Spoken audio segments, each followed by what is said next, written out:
Aloha, it's Dave Lawrence, and a big mahalo for joining me. How you doing? Hope you're doing great, and thank you very much for tuning in to catch this. The other day, I had a real legend who I get to talk to on the phone, the great Taj Mahal. He joins me now. We're going to have a very special conversation. Thank you so much for being willing to do this, first of all. My pleasure, my pleasure.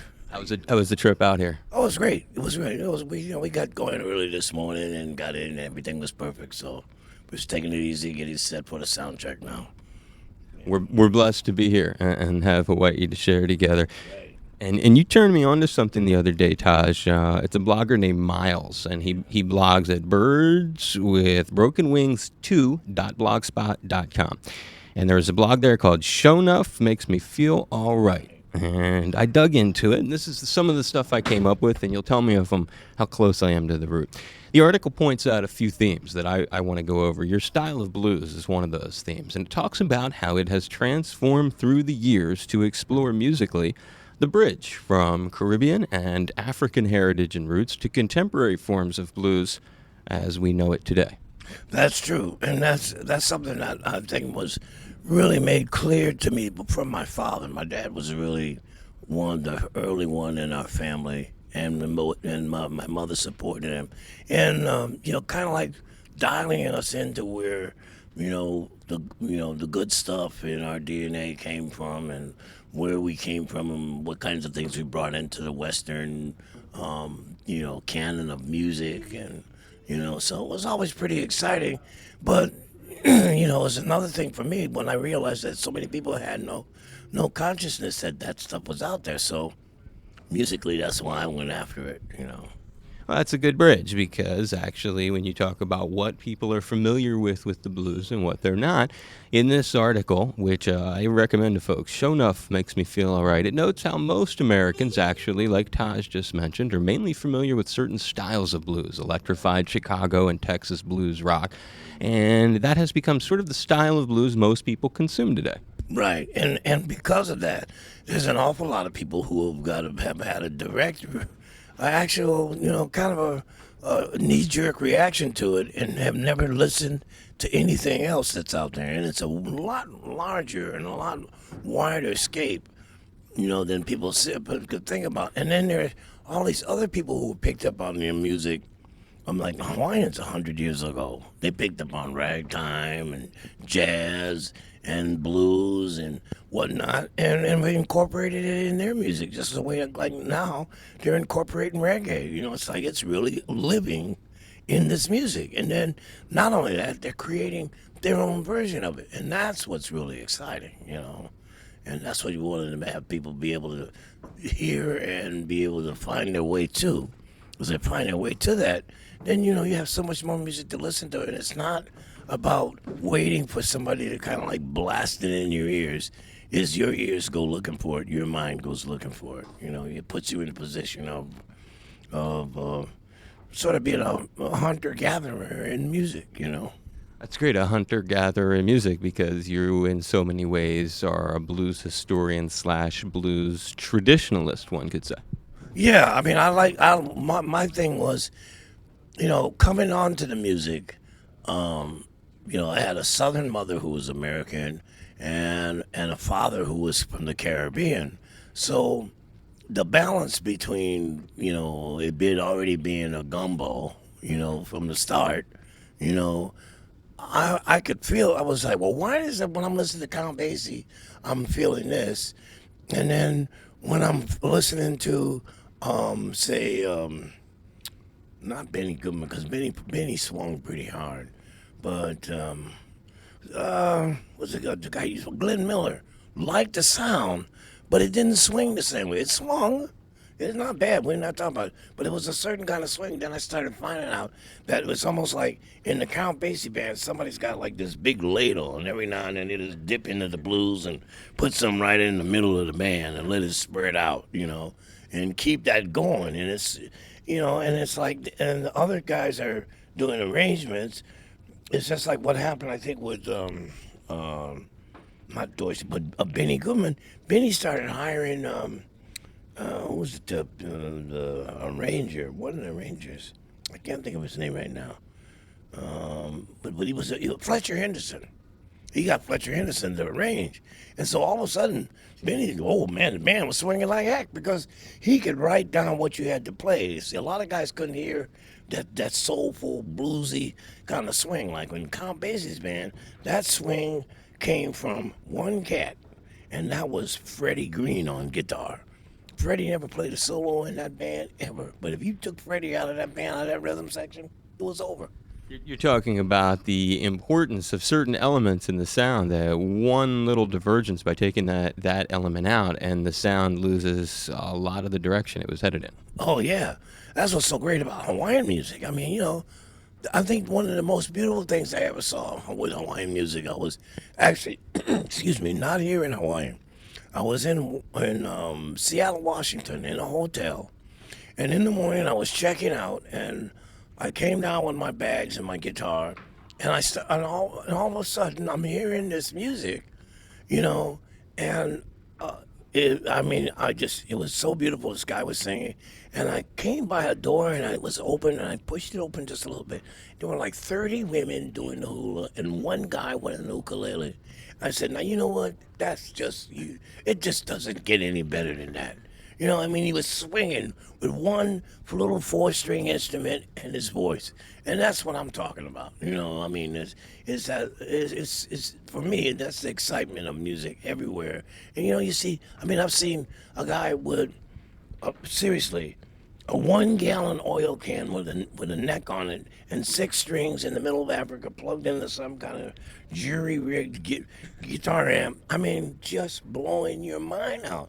And that's what you people have to see, because we just get so far into being sophisticated and everything is like, predictable, that you don't, and that's what really makes the music, that unpredictability, stuff that spins off at the moment.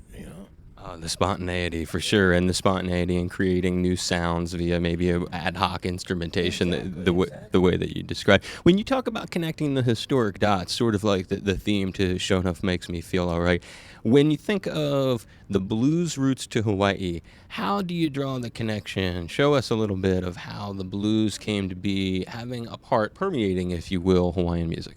Well, I think you have to go back to some early similarities. Early similarities between, say Africans, not in general, but in general, and Hawaiians, is that dance, chant, clap,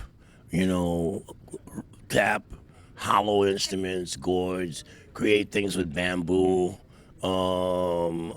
sticks together, and pretty much that was really strongly in the Hawaiian situation. In the African situation, came a lot of strings with gourds and different kinds of drums. And there's drumming also too. Clearly, strong, powerful drumming that I can feel in Hawaiian music too, and also in a lot of South Pacific music. And earlier groups of people always had these kinds of things, but there's some innovations that happen with Africans that created music that somehow or another got into the canon of music that Hawaiians took up. I remember reading something that Gabby Payunu was talking about, saying, he said, well, Gabby, what do you listen to? And he said, oh, I listen to a lot of jazz.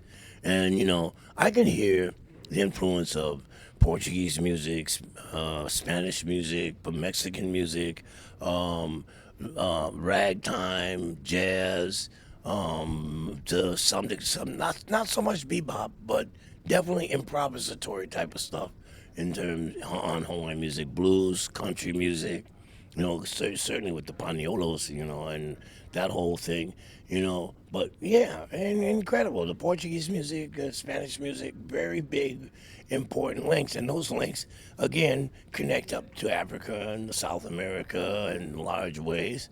There are a lot of guitar players here who have gone on to kind of work with, like, say, great Portuguese players, bossa nova and just different things like that. Here, you're gonna get that. I remember hearing, what was it, Sonny Chillingsworth, years ago, Sonny Maderos, and this market being remarkable, just excited about, wow, listen to the way this guy plays.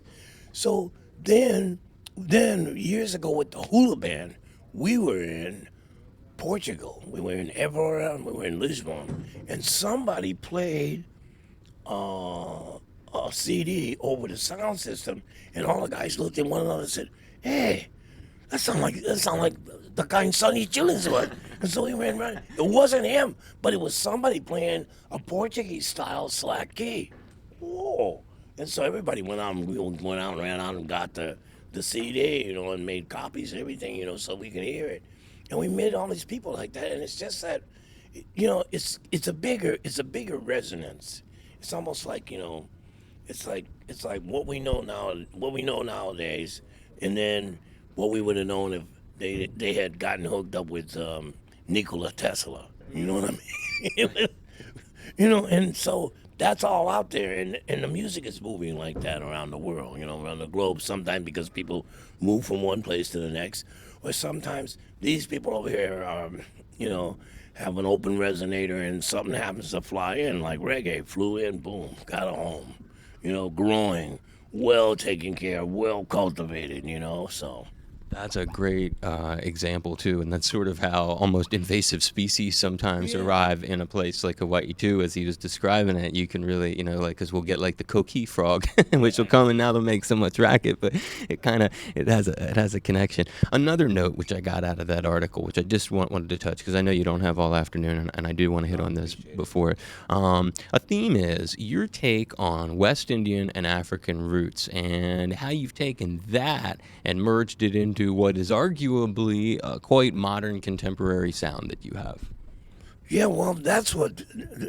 See, what my generation was supposed to be doing was to really create something new out of what went before, by giving reverence to what that is, but also, using those tools and abilities to, communicate about the situation at hand.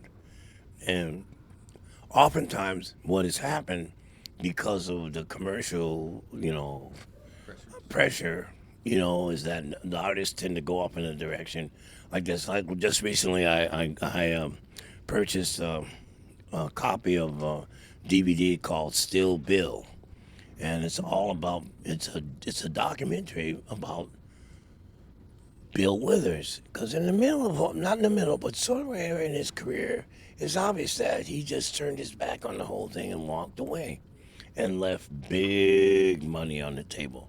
But he just said that, it got to be to the point that people wanted him to play something that he wasn't. He said, "I'm just not that." And you know what?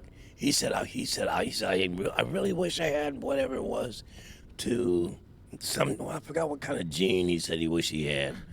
Some braggadocio gene or something like that, so he could just jump in there and do this thing. He said, "But I don't have that. And he said, here's he said, the songs I sang were the songs I felt, and that's all I knew. He said, "I'm the only person in my whole family. Everybody else was coal miners. He said, played music." And man, it was so poignant and so touching to see how sensitive this man was. And I think it was like 1986. No, it was back in maybe 96 they did this.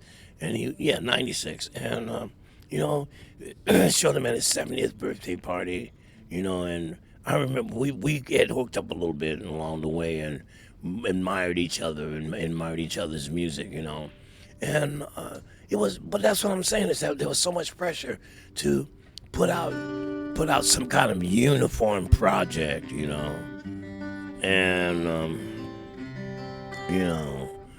I didn't hear it. I thought it was more important to get to the real music, reinstate what the connections are and the roots, And that's what you do, and we're so fortunate that you educate us and you share your roots with us. You help us, draw connections between different areas of the blues, and I just can't thank you enough for the lifetime of music that you've offered us, and more importantly, for being a man of your word and doing this with me today. It means a lot, Taj. It really does. Thank you very much. My pleasure. And I can also say that I've also had a wonderful career up to this point, which is continuing on from the people that have chosen to support me, and I really appreciate that. That's why I can do it's one of the reasons I can do the things I can do. How'd I do on this guy's blog? Hey, you did great. You did not only great. I mean, it's like this thing is moving forward. I'm starting to hear other people, get back to me and say, hey, have you? Now it's going to the point. Have you seen this yet? So I'm really thrilled with it. That's excellent. Thank you. I appreciate it, man. It means a whole lot. Be safe. Aloha to you, brother. My pleasure. Hey.